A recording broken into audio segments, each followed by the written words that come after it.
In the Dexter novels by Jeff Lindsay, only a handful of people ever discover that Dexter Morgan is a serial killer, and each discovery changes everything. So in this video, I'm going over every single person who knew Dexter's secret in the original novels, starting with Harry. Harry Morgan didn't just know that Dexter was a serial killer, he created him. As Dexter's adoptive father and a Miami police detective, Harry had complete knowledge of Dexter's nature from childhood and made the conscious decision to shape it rather than stop it. Harry adopted Dexter as a young boy who was already showing clear signs of sociopathy and what the books call the dark passenger. This happened after Dexter witnessed his mother's brutal murder, a trauma that fundamentally broke something inside him. Instead of seeking treatment or turning him over to psychiatric professionals, Harry realized that Dexter would never be normal and decided to guide his violent urges in a specific direction. This is where the famous Code of Harry comes from. Harry established the rules that Dexter would only kill other killers, teaching him everything about how to stay hidden, manage evidence, and control his urges without getting caught. Harry knew about every single one of Dexter's kills because he was actively monitoring his actions and emotional development. What makes Harry unique among everyone on this list is that he didn't discover Dexter's secret, he cultivated it. He saw the darkness in a traumatized child and made the calculated decision to weaponize it against people he viewed as deserving targets. Harry's early death meant his influence continued through Dexter's memories and internal conscience, but he was the only person who completely understood and shaped Dexter's serial killer persona from the very beginning. He's the architect of everything Dexter becomes. The relationship between Harry and Dexter is central to the entire book series. It's equal parts father-son dynamic and mentor-apprentice training, establishing the psychological foundation for Dexter's adult vigilante activities. Brian Moser represents the most complex discovery on this list because he didn't investigate or stumble onto Dexter's secret. He recognized it instantly through shared trauma and similar psychology. Brian is Dexter's biological brother who was separated from him after their mother's murder. While Dexter was adopted by Harry and trained to channel his violence, Brian developed independently as a serial killer with no code or restrictions. He surfaces in the first novel, darkly dreaming Dexter as the ice truck killer. The moment Brian encounters adult Dexter, he immediately recognizes the sociopathy and urge to kill that they both share. To Brian, murder is simply an expression of their true selves, and he views Dexter as a kindred spirit who's been corrupted by Harry's artificial moral framework. Brian doesn't just understand Dexter's methods and psychology, he actively tries to recruit him. He wants Dexter to abandon the Code of Harry entirely and join him in pursuing their violent desires without restriction or guilt. Their bond is primal, forged by shared childhood trauma and mutual understanding of their dark passengers. What makes Brian's knowledge different from everyone else is that it comes from empathy rather than investigation. He doesn't judge Dexter or try to stop him. Instead, he sees Dexter as incomplete, held back by Harry's rules from achieving his full potential as a predator. Brian represents the path Dexter could have taken without Harry's guidance, and his unconditional acceptance of Dexter's nature creates a temptation that challenges everything Dexter has been taught about controlling his darkness.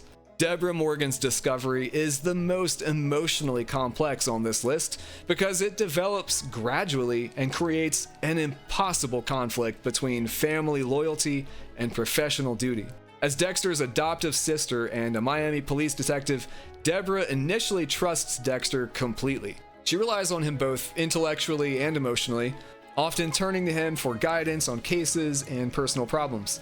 This makes her eventual discovery feel like a betrayal of everything she believed about their relationship. During the ice truck killer case, Deborah starts uncovering facts that implicate Dexter in suspicious circumstances. She observes his unexplainable connections to Brian in various crime scenes, noticing behavioral patterns that don't align with his cover story as a forensic specialist. The climax comes when Brian attempts to persuade Dexter to kill Deborah, forcing Dexter to choose between embracing his dark nature and maintaining his family connections.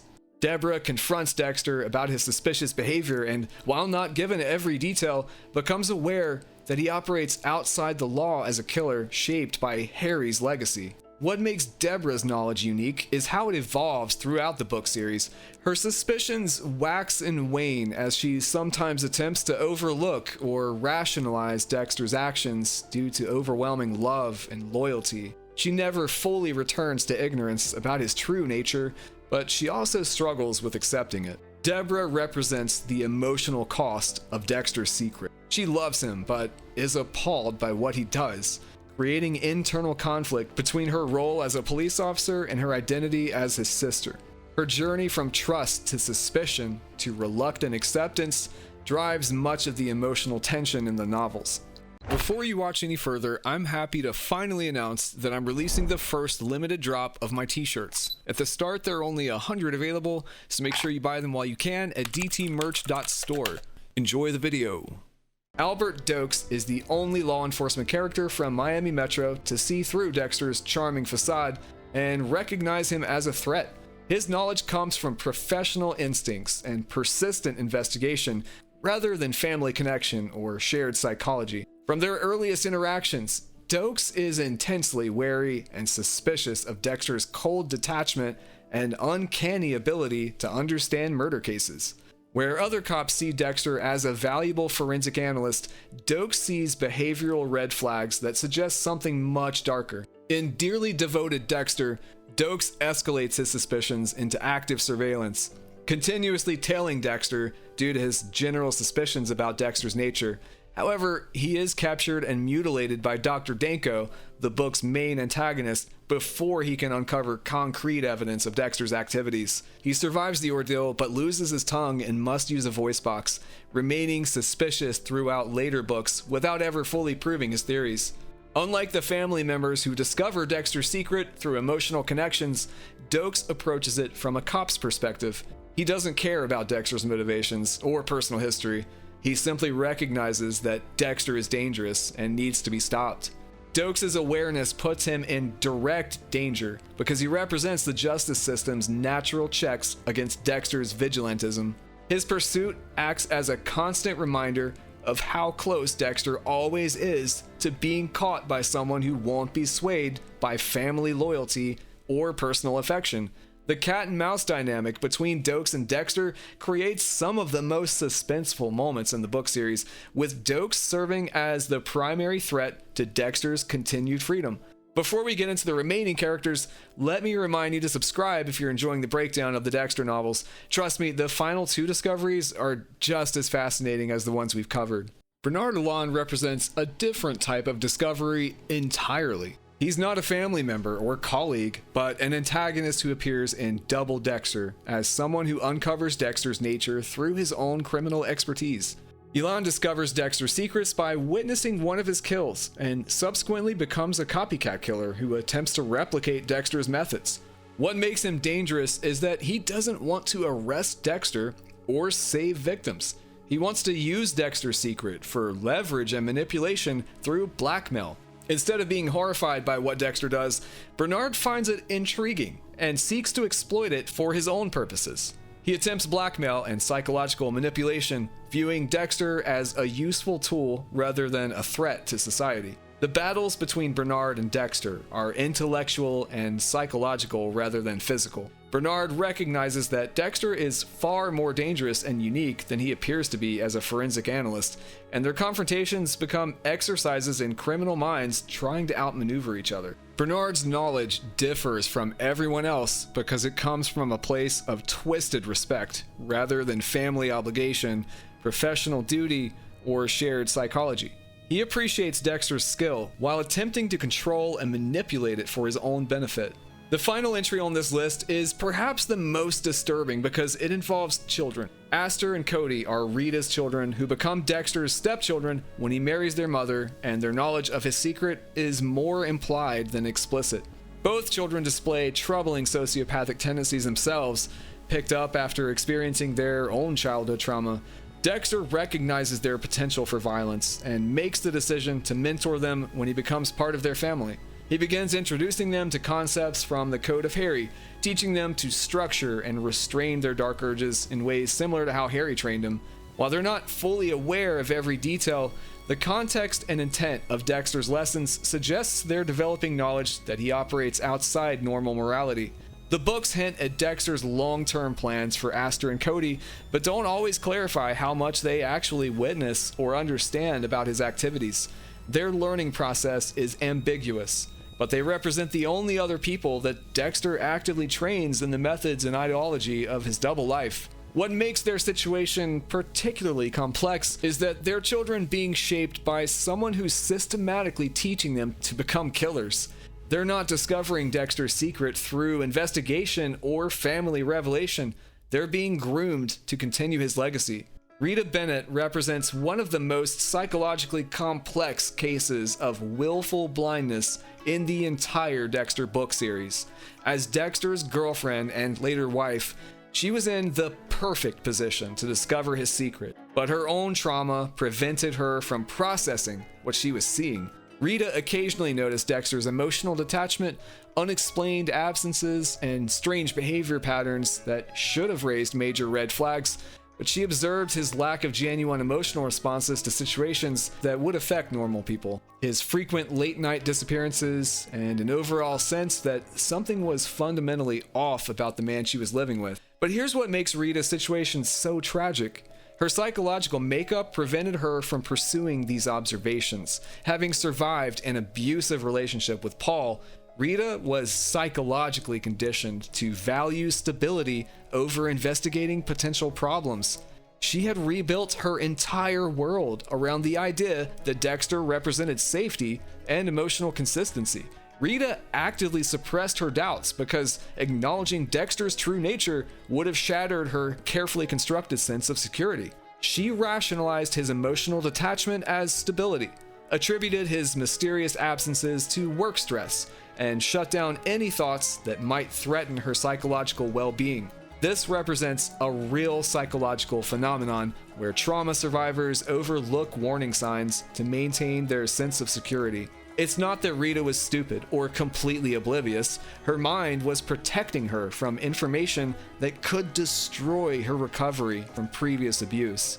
In real-life parallels, families of serial killers like Ted Bundy and Dennis Rader often remain completely unaware despite living with the perpetrator for years. The human capacity for psychological denial when it serves our emotional needs is much stronger than most people realize.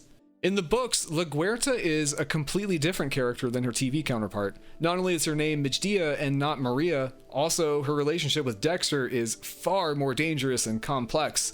Book LaGuerta is portrayed as a highly intelligent sociopath who becomes obsessed with Dexter in ways that create tension but don't ultimately expose his secret. Unlike the TV series where LaGuerta is depicted as an ambitious but generally decent person, the novels describe her as a sexual predator and psychological manipulator who develops an unhealthy fixation on Dexter. Her obsession initially stems from sexual attraction, but when Dexter doesn't reciprocate her advances, her wounded ego drives her to investigate him more closely through surveillance. What makes LaGuerta particularly dangerous is that her own sociopathic nature makes her more perceptive to similar traits in others. She recognizes something familiar in Dexter's emotional detachment and manipulative capabilities because she operates from the same psychological framework. LaGuerta constantly follows Dexter around and creates opportunities to be alone with him, not just for romantic purposes, but because she's studying him. Her sociopathic intelligence allows her to see through the charm and helpful facade that fools everyone else at Miami Metro. She becomes increasingly suspicious when Dexter remains emotionally unavailable despite her escalating manipulations.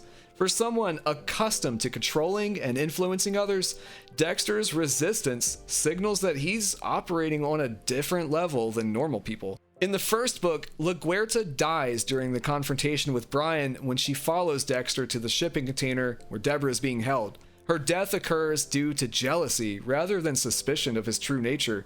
She followed him out of romantic obsession, not because she had discovered a secret. She's killed by Brian without ever learning about Dexter's activities as a serial killer. In the novels, Angel Batista works as a forensic officer alongside Dexter rather than as a detective, which creates a different dynamic than what we see in the TV series. While generally trusting and loyal, Batista occasionally shows professional curiosity about some of Dexter's methods and insights that seem almost too perfect. Batista questions some of Dexter's uncanny insights into killer psychology, wondering how someone can be so consistently accurate in predicting criminal behavior. He notices Dexter's unusual composure around gruesome crime scenes that would disturb most forensic professionals. But here's what protects Dexter. Batista's friendship creates cognitive dissonance when he notices these inconsistencies. His personal loyalty to Dexter prevents him from pursuing suspicions seriously because he doesn't want to believe anything negative about someone he cares about. Any suspicions Batista develops remain at the level of professional curiosity rather than serious investigation. He might wonder how Dexter seems to understand killers so well.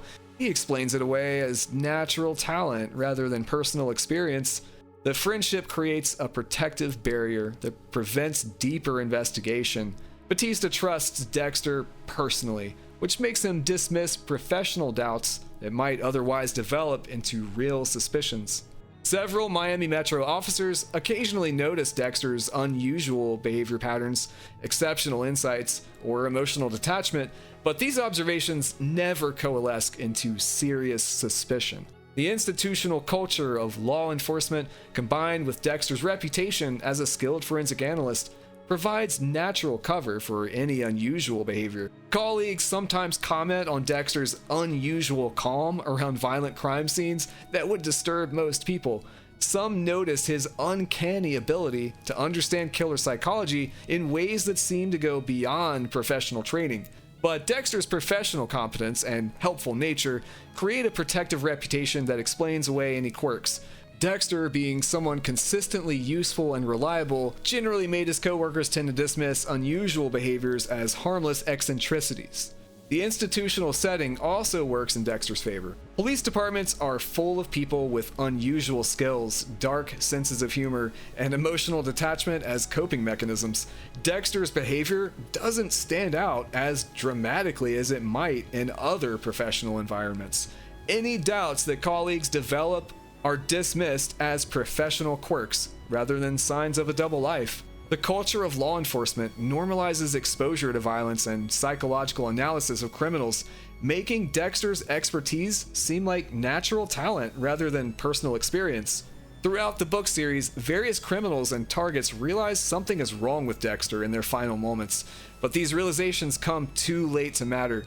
These characters represent the narrow window between discovery and elimination that defines Dexter's methodology.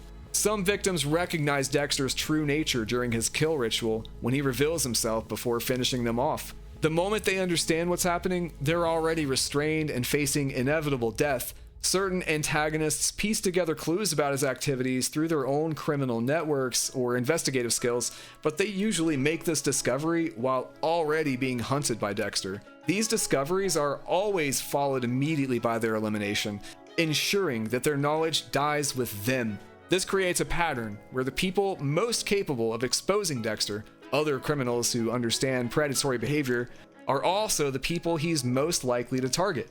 The tragic irony is that the characters who get closest to understanding Dexter's true nature are the ones whose deaths are most justified by his code. They see him clearly because they recognize a fellow predator, but that recognition comes in the context of their own criminal activities that mark them for elimination.